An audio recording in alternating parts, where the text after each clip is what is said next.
छत्तीसगढ़ के बुलेटिन में मैं हूं आपके साथ यशी शुक्ला। रुक करेंगे खबरों का, लेकिन उससे पहले नजर डालेंगे सुर्खियों पर।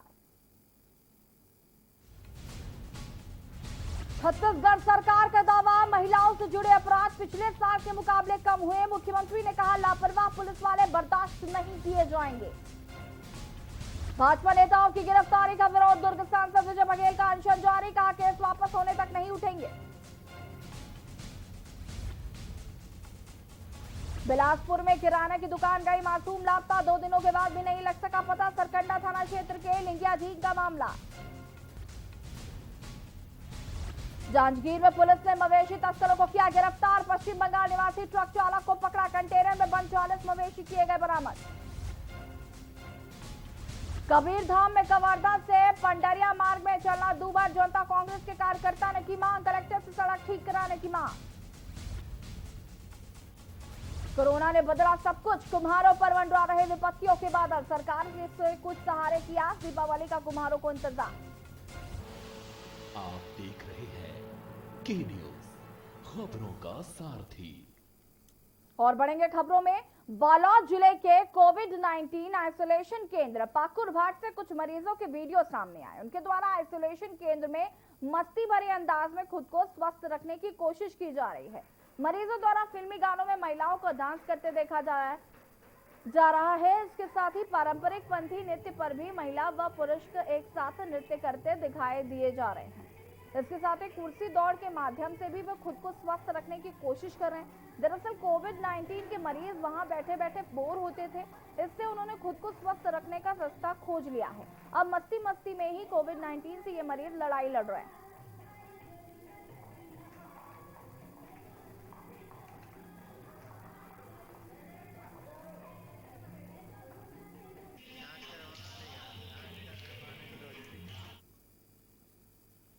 पामगढ़ पुलिस ने भेवभाटा में एक आरोपी दयाराम शास्त्री को देशी कट्टर के साथ गिरफ्तार किया।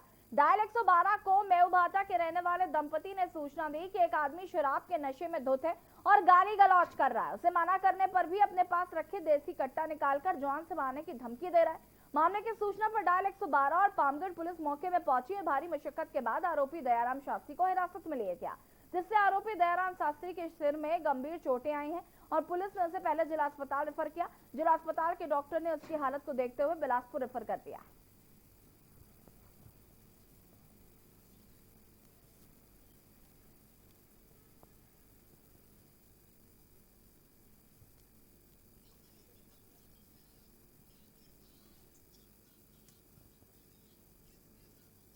छपोरा क्षेत्र में मवेशी तस्करी का मामला सामने आया। पुलिस ने बुधवार की रात चेकिंग के दौरान ट्रक को रोककर तलाशी ली।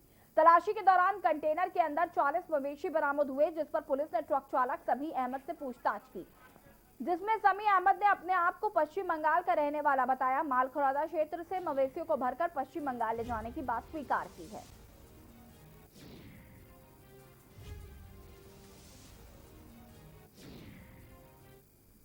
ये मालखरौदा थाना क्षेत्र का मामला है, जिसमें दिनांक 13 की रात्रि को मुखबिर के द्वारा ये सूचना प्राप्त हुई कि छपोरा चौक के पास एक कंटेनर वाहन के अंदर 40 नग मवेशियों को पश्चिम बंगाल की ओर ले जाया जा रहा है, जिस पर त्वरित ही पुलिस की टीम वहां रवाना हुई और घेराबंदी कर उस वाहन को रोका गया, जिसमें कंटेनर वाहन से 40 नग मवेशियों को बरामद किया गया। इस छत्तीसगढ़ के जोला राजनांदगांव नगर निगम के वर्तमान कार्यालय के प्रथम सत्र की बैठक का आयोजन किया गया। महापौर हेमा देशमुख ने सामान्य सभा में अपने कार्यकाल का पहला बजट पेश किया। देशमुख ने 55,58,000 रुपए के घाटे का बजट पेश किया। कोरोना काल के चलते देर से पेश हुआ कोरोना काल के चलते नगर निगम का बजट लगभग 6 माह बाद गहमा गहमी के बीच पेश किया गया। महापौर हेमा देशमुख द्वारा घाटे का बजट पेश करने के दौरान विपक्ष में बैठी भाजपा ने जमकर हंगामा किया, नारेबाजी की और निगम अध्यक्ष का घेराव भी किया। भाजपा का आरोप था कि इस बजट में आम नागरिकों को किसी भी प्रकार की राहत नहीं दी जा रही।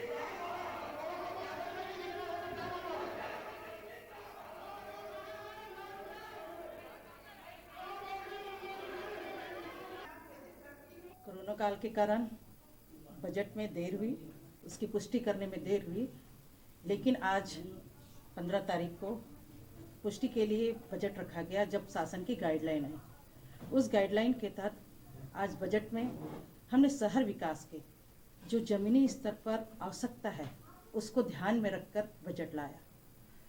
और इस बजट में हमारे सरकार की मुख्य योजना, दो मुख्य योजना, जो गोधन न्याय योजना और पौनी प्रसारी योजना। गोधन न्याय योजना जो कि शुरू हो चुकी है और धरातल पे है और निरंतर इस पे काम चल रहा है और करीब लोगों को गोबर क्रय करने से लाभ भी प्राप्त हो रहे हैं। लाभ की राशि आ रही है, लोगों को रोजगार मिल रहा है। जिला प्रशासन सुकमा यूनिसेफ के सहयोग से साख कार्यक्रम छिंदगढ़ ब्लॉक के प्राथमिक शाला के बच्चों के लिए हिंदी, गणित, विज्ञान और खेल से संबंधित रोचक वीडियो, ऑडियो और वर्कशीट के माध्यम से इस कोविड काल में विगत 6 महीने से संचालित किया जा रहा है, जिसके सफल संचालन से प्रेरित होकर राज्य के यूनिसेफ से शिक्षा विशेषज्ञ मधुसूदन शेषगिरी और शिखा राणा ने कुकानार संकुल के 2 विद्यालय ग्राम देवनाथ पारा और बढ़ाई पारा में संचालित सीख कार्यक्रम के संचालन प्रक्रिया का अवलोकन कर शिक्षिका संतोषी ध्रुव और धामेश्वरी चौहान से इस कार्यक्रम से जुड़ी सारी जानकारी ली।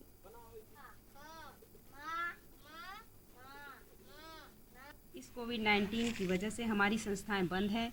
ऐसे में हमारी छत्तीसगढ़ सरकार एवं यूनिसेफ की मदद से हमारे ज़िले में सीख कार्यक्रम का संचालन किया जा रहा है। यह सीख कार्यक्रम भाषा, गणित एवं विज्ञान व खेल एक्टिविटी से संबंधित कुछ गतिविधि हमारे व्हाट्सएप ग्रुप में साझा की जाती है। जैजैपुर विधायक केशव प्रसाद चंद्र ने किसानों के साथ किसानों की विभिन्न समस्याओं के संबंध में 1 दिवसीय धरना प्रदर्शन जैजैपुर के पास किया, जिसमें सैकड़ों की संख्या में अलग अलग क्षेत्र से जनप्रतिनिधिगण और किसान उपस्थित हुए।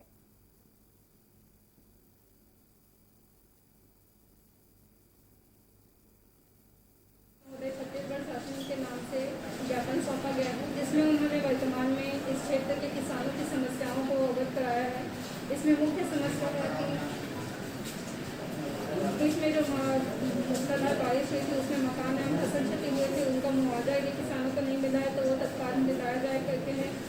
और इनकी समस्या है कि यहाँ से पे जो अभी धान पंजीयन हो रहा है। आज का यह धरना प्रदर्शन किसान की समस्याओं को लेकर के है। विगत महीना बहुत तेज बारिश हुआ था, जिसके कारण घर टूटा, फसल की क्षति हुआ। आंशिक रूप से इन लोग सर्वे तो किए हैं, लेकिन पूर्ण रूप में सर्वे नहीं किए हैं, तो उन्हीं के मुआवजा को लेकर के एक विषय था। दूसरा, इधर ट्रांसमिशन लाइन बहुत सारा गुजरा है, किसानों के खेत पे बड़े बड़े टावर गाड़ दिए हैं, तार गुजरा है, उसकी मुआवजा अभी तक पूर्ण रूप में नहीं मिला है। शासकीय निर्माण में विभिन्न विभाग के द्वारा भूमि अधिग्रहित किया गया है, उसका मुआवजा नहीं मिला है, तो उनको मुआवजा दी जाए करके मांग की। और अभी सबसे बड़ी समस्या, जिले के किसी भी संस्थान में बाल श्रमिक होंगे तो संचालक के खिलाफ कार्रवाई होगी। थाना कोतवाली पुलिस एवं महिला बाल विकास की टीम ने घुमंतु व भीख मांगने वाले बच्चों के माता पिता को ये बातें समझाई। कबीरधाम जिले में घुमंतु बच्चों को शिक्षा की मुख्य धारा से जोड़ने के लिए कवायद शुरू कर दी गई है। कबीरधाम जिले के कलेक्टर रमेश शर्मा एवं पुलिस विभाग के उच्च अधिकारियों के निर्देशन में थाना प्रभारी तथा जिला बाल संरक्षण अधिकारी के द्वारा जिले के शहरी व ग्रामीण क्षेत्र में ऐसे बच्चों की तलाश कर रहे जो पढ़ाई छोड़ चुके हैं। जिले की सड़कों पर गांव में पढ़ाई छोड़कर भीख मांगने वाले व बस स्टॉप सहित अन्य स्थानों पर पढ़ाई छोड़कर घूमने वाले बच्चों को शिक्षा की मुख्य धारा से जोड़ने का प्रयास किया जा रहा है।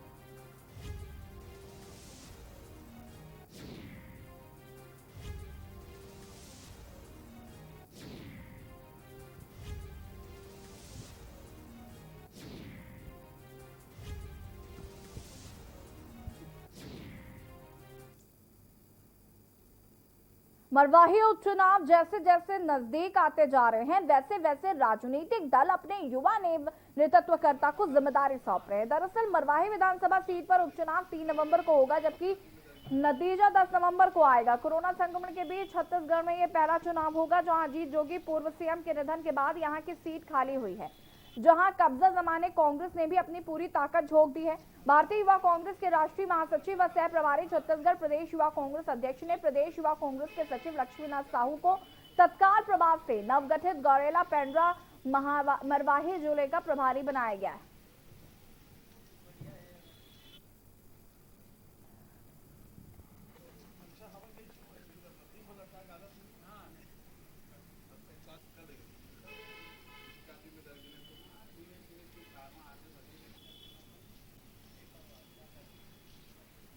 जैसा कि आप सभी जान रहे हैं, आगामी 3 नवंबर को मरवाही में उपचुनाव होना है, जिसके मद्देनज़र युवा कांग्रेस ने मुझे वहां का प्रभार सौंपा है और निश्चित रूप से मैं वहां पर दौरा करके अपने युवा कार्यकर्ताओं को, युवा साथियों को एक्टिवेट करने काम करूंगा और निश्चित रूप से इस चुनाव में युवाओं की महत्वपूर्ण भागीदारी मरवाही चुनाव में रहेगी और निश्चित रूप से हम वहां पर चुनाव जीतेंगे।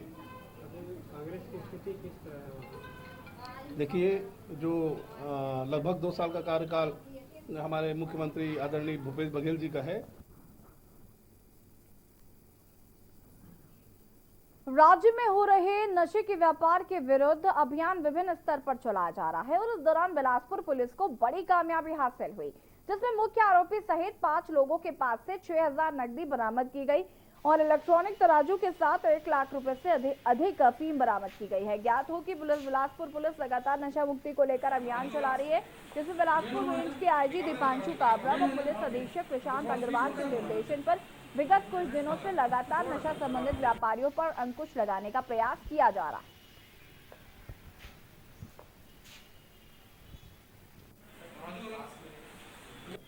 एक सूचना हम लोगों को अफीम के संबंध में मिली थी, जिसमें जानकारी लेने पे जो टीम ने और समिति पुलिस ने मिलकर के कार्रवाई करी है और इसमें 170 ग्राम अफीम मिला है, तो लगभग 1 लाख रुपये के लगभग की राशि में हम लोग उसको बेचते हैं। ये 5 लोग इसमें गिरफ्तार हुए हैं, जिसमें से 4 लोकल हैं और एक व्यक्ति जो है जो मुख्य आरोपी है वो पंजाब का है, लेकिन वो यहाँ पर भी काम करता है।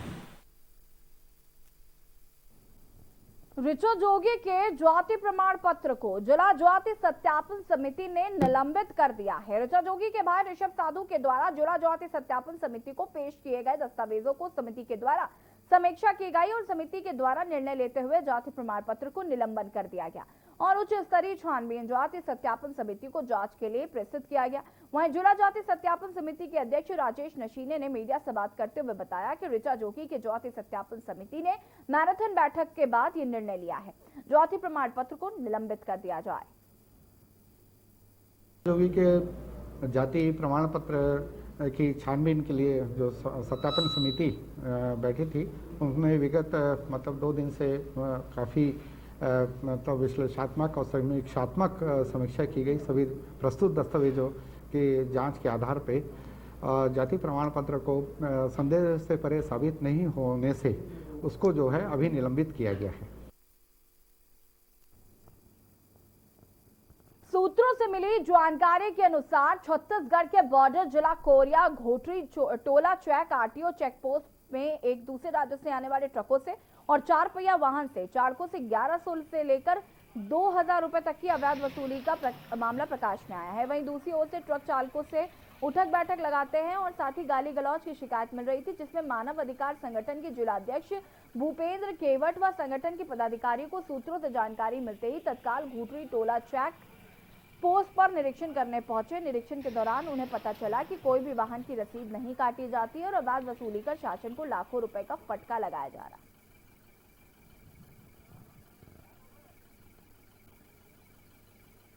ये मरनगढ़ क्षेत्र का मध्य प्रदेश सीमा की ही बात नहीं है, पूरे छत्तीसगढ़ में चारों ओर एक आरटीओ चेक पोस्ट बैरियर के माध्यम से परिवहन कर्ताओं को और सभी गाड़ी मालिकों के साथ एक अवैध वसूली करने का एक जरिया बन चुका है। गाड़ी मालिकों को अनावश्यक रूप से परेशान किया जा रहा है और अवैध वसूली किया जा रहा है। देखिए, मैं तो अभी तक मैं क्या पूरे राज्य हमारा देख रहा है कि इनका जब से कांग्रेस की सरकार आई है तब से ये वसूली चल रहा है और सीधे सरकार के आदेश पे हो रही है। जगह जगह में चेक पोस्ट बन रहा है, जगह जगह में नाका। जैसे हमारा भारतीय जनता पार्टी की सरकार थी, आदरणीय डॉक्टर रमन सिंह की सरकार थी, तब कहीं बस नाका पूरे खोल दिया गया था। 3385 उज्जैन से जो अंबिकापुर गाड़ी का 942 में रात में आपके ये नाके से गुजरी है ना, उनका आरोप है कि यहाँ आरटीओ नाके पे उनसे 2000 रुपये लिया गया और उसकी मेरे पास बकायदा रिकॉर्डिंग है ना, बकायदा मैं कॉल लेता हूँ रिकॉर्ड। मैं अभी रायपुर से लौटा हूँ, इसके बाद फिर मैं बताऊँगा ये गाड़ी रसीद कटा के गई है कि ऐसी निकल गई। हाँ। कबीरधाम जिले में कवर्धा से मंडरिया मार्ग पर राहगीर चोटिल हो रहे हैं, जिसको लेकर जनता कांग्रेस पार्टी के कार्यकर्ता रवि चंद्रवंशी ने जिला कलेक्टर को सोशल मीडिया के माध्यम से अपील की है कि जर्जर सड़क की मरम्मत जल्द से जल्द करें। बता दें कि कवर्धा से पडरिया मार्ग पंडतराई, गंडई, खडोड़ा जैसे जगहों पर 10 से 12 फीट लंबे व 2 फीट गहरे गड्ढे देखने को मिल सकते हैं, जिससे जर्जर सड़क के गड्ढे मौत को दावत दे रहे हैं। वहीं जर्जर सड़क के गड्ढे से राहगीर आए दिन चोटिल हो रहे हैं।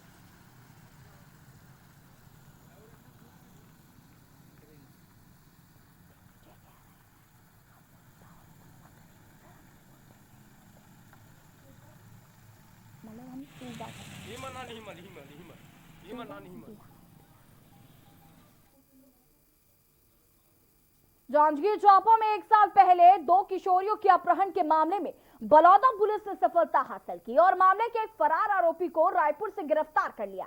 वहीं दूसरा आरोपी पुलिस की गिरफ्त से बाहर है। पुलिस ने आरोपी के कब्जे से दोनों किशोरियों को बरामद कर लिया और उनकी रिपोर्ट पर आरोपियों के खिलाफ पॉक्सो एक्ट के साथ धारा 376 के तहत मामला दर्ज कर लिया। किशोरियों ने बताया कि आरोपी हसन अली और नूर अली ने उन्हें शादी का झांसा देकर ले गए थे और उनके साथ दुष्कर्म करते रहे। पुलिस ने आरोपी हसन अली को गिरफ्तार कर न्यायिक हिरासत में भेज दिया है और वहीं फरार आरोपी नूर अली की तलाश जारी है।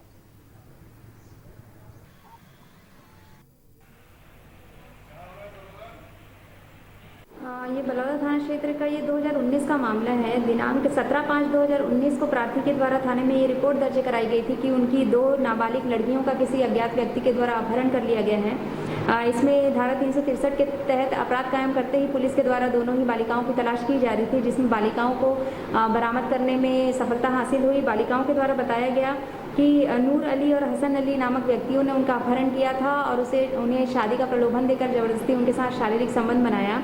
इस पर से आईपीसी की धारा 366 और 376 इसमें जोड़ी गई थी। कलेक्टर भीम सिंह ने रायगढ़ से धर्मजयगढ़ तक की सड़क सुधार के लिए सीईओ और जिला पंचायत ऋचा प्रकाश चौधरी, पीडब्ल्यूडी के अधिकारियों और मार्ग में संचालित उद्योग के प्रतिनिधियों के साथ गहन निरीक्षण किया। उन्होंने अधिकारियों और उद्योग प्रतिनिधियों को निर्देशित करते हुए कहा कि औद्योगिक जिला रायगढ़ में अत्यधिक मात्रा में वाहनों का परिवहन होता है तथा जिले के 3 विकास खंडों को मुख्यालय से जोड़ने की मुख्य सड़क है, लिहाजा नागरिकों के बड़े पैमाने पर आवाजाही होती है। इससे इस सड़क का जल्द सुधार किया जाना अत्यंत आवश्यक है और इसके लिए कलेक्टर श्री सिंह के निर्देश पर पीडब्ल्यूडी ने सर्वे कर कार्य योजना तैयार की है। विभाग के साथ साथ इस मार्ग में संचालित उद्योगों की भी सहभागिता होगी।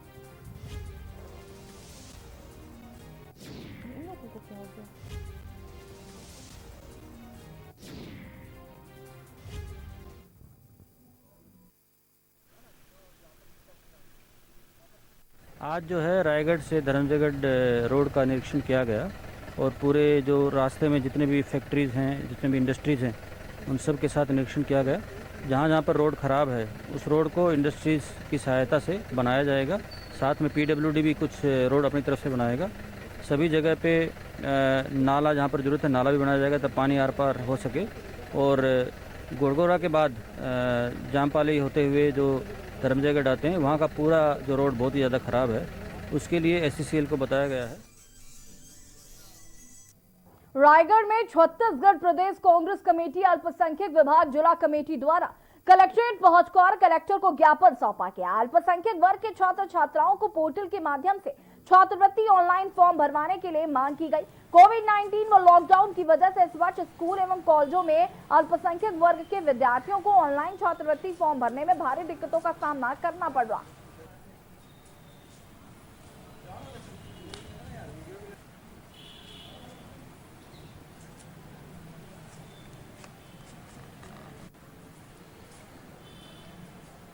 जो है अल्पसंख्यक के छात्र छात्राओं को ऑनलाइन फार्म भरना पड़ रहा है छात्रवृत्ति के लिए, जिसके लिए उनको बहुत दिक्कत हो रहा है। और कोविड-19 को देखते हुए अभी लॉकडाउन लगा हुआ है, इसलिए जो है छात्र छात्राएँ जो है स्कूल और कॉलेज नहीं जा पा रहे हैं। तो इसी के लिए हम लोगों ने आज कलेक्टर के माध्यम से ज्ञापन देने के लिए आए हैं, उनको अवगत कराने के लिए कि जो बच्चे स्कूल नहीं जा पा रहे हैं, कॉलेज नहीं जा पा रहे हैं, तो उनको प्रिंसिपल के माध्यम से और प्राचार्य के माध्यम से और कॉलेज के प्रिंसिपलों के माध्यम से वो बच्चे जिनकी लिस्ट उनके पास में पूर्व वर्ष की है वो लिस्ट को देखते हुए वो छात्र छात्राओं को बुलवाएं और उनका छात्रवृत्ति का फार्म भरवाएं। और यहाँ पर वक्त हो गया एक छोटे से ब्रेक का, जल्द हाजिर होंगे।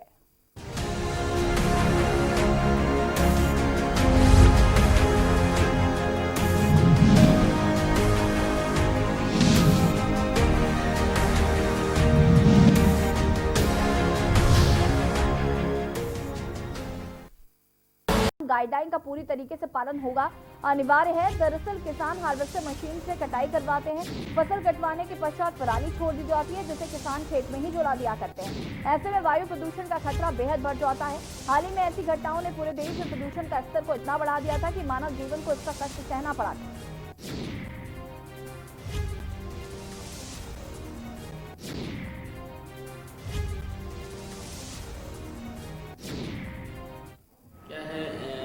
किसान फसल को काटते हैं, उसके बाद उसके पराली को खेत में ही छोड़ देते हैं।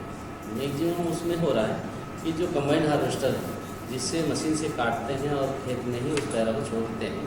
जब सूखता है तो किसान आग लगा देता है, जिसके कारण से मतलब हमारे प्रकृति में प्रदूषण फैल रहा है और तापमान बहुत ज़्यादा बढ़ रहा है। इसको नियंत्रण के लिए वहाँ पे NGT में केस लगा है, जिसके तहत सभी को निर्देशित मिला है कि पराली को ना जलाया जाए। कोरोना वायरस के संक्रमण काल में काफी कुछ बदल कर रख दिया है। कई लोगों के जीवन यापन पर समस्या आन पड़ी है। वहीं कुम्हार को मूर्ति निर्माण कर मिट्टी से बने बर्तन, वर्क, खिलौने, दिए आदि बेचकर अपने जीवन यापन करना होता है। इनके जीवन में मानव अंधेरा सा छा गया है। अब उन्हें उम्मीद है दीपों के पर्व दीपावली की। कुछ दिए दिखे तो इनके घर में भी उजियारे हो पाए, उनके घरों में चूल्हे जल पाए। देखिए रिपोर्ट।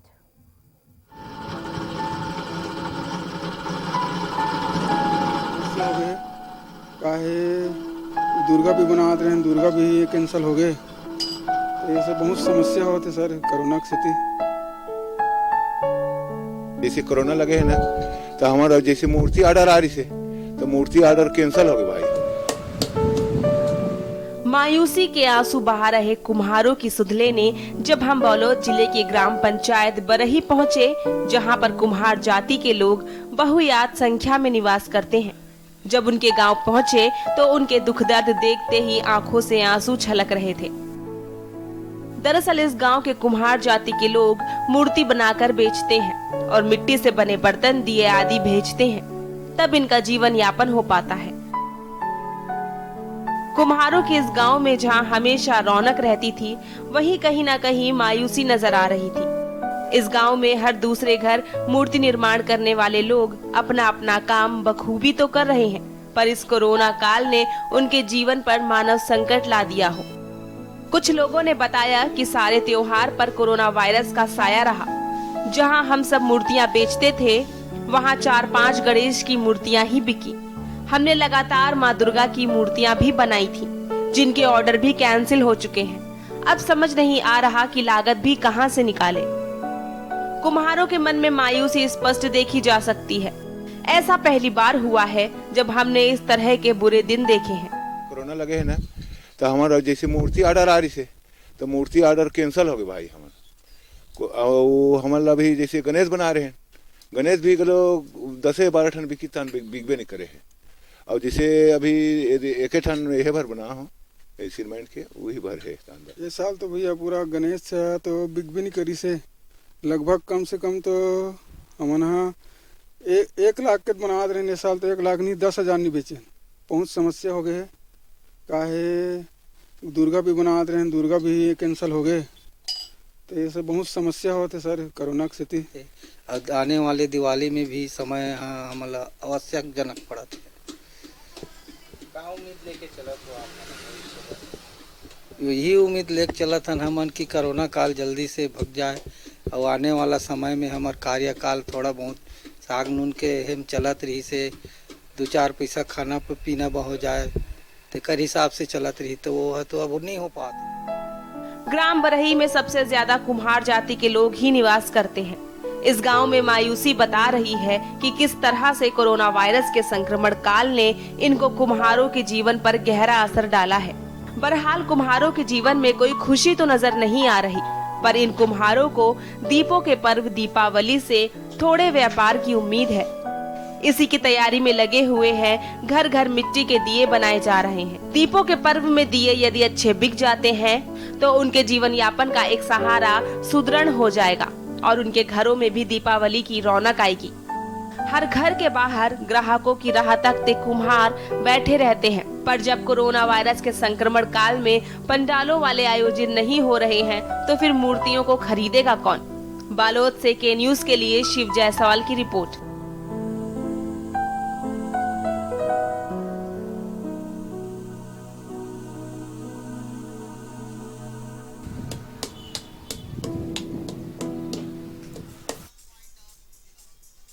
छत्तीसगढ़ के बुलेटिन में फिलहाल इतना ही। देखिए न्यूज़@10 सृष्टि शुक्ला के साथ।